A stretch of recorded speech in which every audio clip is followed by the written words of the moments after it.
Hey guys, how's it going? All right, I just want to give you guys a little story about what happened to my car a couple days ago. So basically, what happened was the car was driving fine all day without any kind of issue, uh, and I went to Walmart, parked it there, went, got something, came back, and out of nowhere, it wouldn't crank. So no crank, no start issue that I had. So basically, everything on the dash worked fine.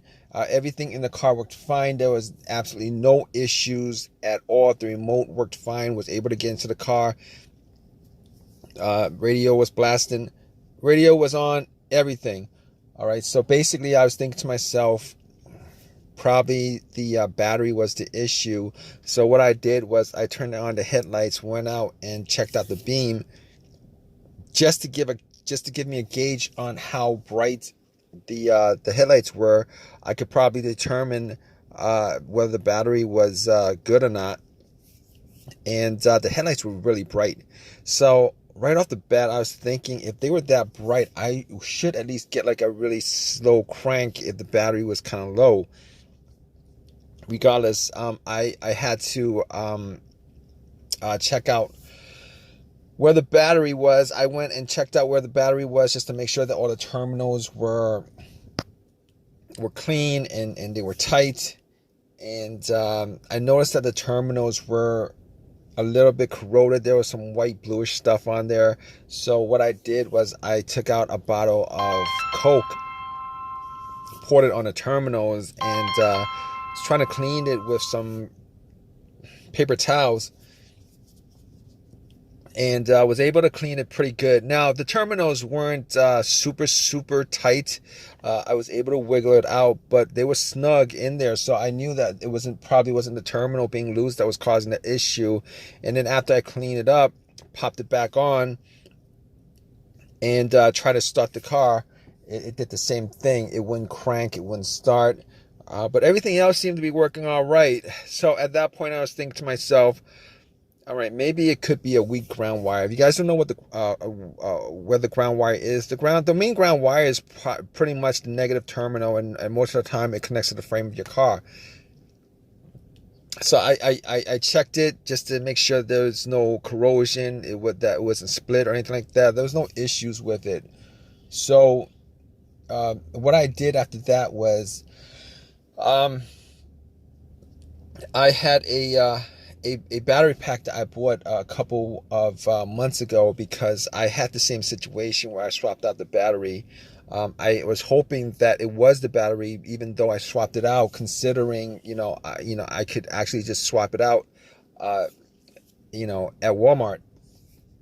So I actually put the battery pack on there. It was at 100%. Try to start it, and still wouldn't start. So at that point, I knew it was probably not the battery. And even though, I didn't think it was the alternator, I could probably just at that point rule out the alternator, because if it was the alternator, the car would have at least slow cranked, or I would have been able to start it. And then once I took the battery pack off, it would have just died out. So at that point, I was able to rule out a bunch of stuff. I was able to rule out the battery, the ground cable, and the alternator, even though that probably wouldn't have caused the issue. So after going through that, I was thinking to myself, could it be something, could it be the car's computer ECU? Because I did see a check engine light on my dash, and that check engine light was there. It's been there for a while, and I believe it was for a O2 sensor issue. Now, I did have an OBD2 that I bought from Walmart, and it was a $19 OBD2, one of those cheap ones, and I pretty much hooked it on to my OBD port, and try to make sure that I was actually getting a connection between the car's computer and the car itself. It did scan all the way through. Now I'm pretty sure that that the OBD2 wouldn't actually pick up anything that would cause a no crank, no start situation for the most part, except if if if the car's ECU, the car's computer was, for some reason separated from the car. For what reason couldn't communicate with the car. But anyway, regardless, I actually plugged it in. It scanned all the way through. Only code that popped up was the aux02 sensor code, and at that point, I was pretty sure that it wasn't anything to do with the car's computer, any codes that would cause it, and I actually had to move on to I had to move on to some other troubleshooting outside of that, because that wasn't causing the issue. So basically, I got to a couple of things, which were the fuses and the relays, which were were highly capable of causing a situation like this. And got to the fuses, checked out all the fuses, just to make sure that none of them were blown. And I was actually looking at them. Now, I didn't have a fuse tester on me. I didn't think it was the fuses. Now, the two situations that I've had where fuse would cause a situation like that, one of those situations was a Honda that I had where the main fuse blew, and I was getting no power throughout the whole entire car. The main fuse was the fuse that connected the battery to the fuse box itself. And that was the previous situation that I have, and I'm pretty sure that wasn't the same situation that I had, so I could rule that out, because I was getting power to everything except it wouldn't start.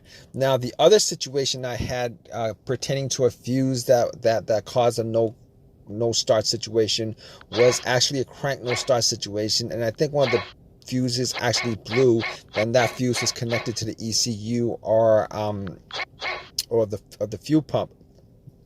And I remember once I changed out that fuse, the car would crank, but it wouldn't stop. Once I changed out that fuse, it was able to start up. So I could rule out those two situations as being, related to a fuse issue that would cause this situation that I had.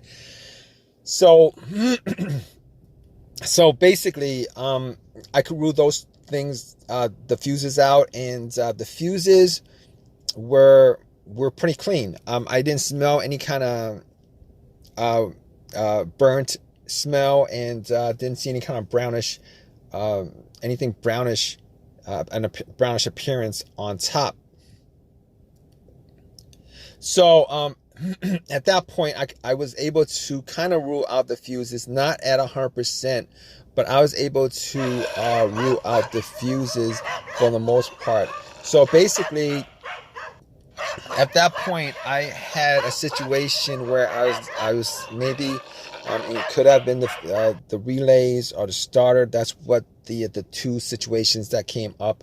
But I didn't think it was the starter, because I did switch out the starter about, I would say I switched out the starter about a year and a half ago, and that was, it seemed like it was a starter issue, but I didn't really want it to be a starter issue, considering I only put maybe like 20,000 miles on my car, and I think they should last a lot longer than that. But anyway, before I even went there, I looked at the relays,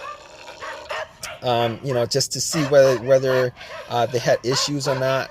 Now, I couldn't make out whether the relays had issues, but I did get to the starter relay. I pulled it out. It looked like it was a bit dirty or whatever, but I had some rubbing alcohol, put it on some paper towel, and wiped the connectors, put it back in, try to start it. It really didn't do anything. Didn't change up the situation. So I was thinking, it was a weird situation because it would click every time I would try to start the car. It would click, but it wouldn't crank at all. Normally when it clicks, it normally means that the relay is working, because that's what the relays do when there's electricity going through, that it clicks to connect the connection, to whatever it's relaying the electricity to. But regardless of that, I actually had another relay that I was able to swap out with that, and I actually was looking for another relay with the same, with a similar relay in the box, and I was actually able to find one. And what I did was I took that relay out, and I swapped it with that with the other relay, and I went back and tried to start it, and guess what? Bam! It started up. It worked without a problem. And at that point, I knew that it was the relay that was the problem. All right. So it was a pretty easy fix. I drove to AutoZone, which was within that whole shopping center. Swapped out the relay, and that was like 3 days ago. Haven't had a situation since. I've been driving the car, turning it on, off, for 3 days. Haven't had that situation at all. So just want to give you guys, just gonna give you guys that story of a quick fix that I had of my car. If you guys are in the same situation, you guys watching this video, hopefully you guys have an easy of a fix as I had on my car. You guys have a comment, leave your comment in the comment section. Please give me a thumbs up. Please subscribe. Like I said, if you guys are in the same situation, just go through the steps that I went through as far as trying to figure out, the situation with my car. And, you guys should be good as far as troubleshooting and diagnosing your particular problem. Take care.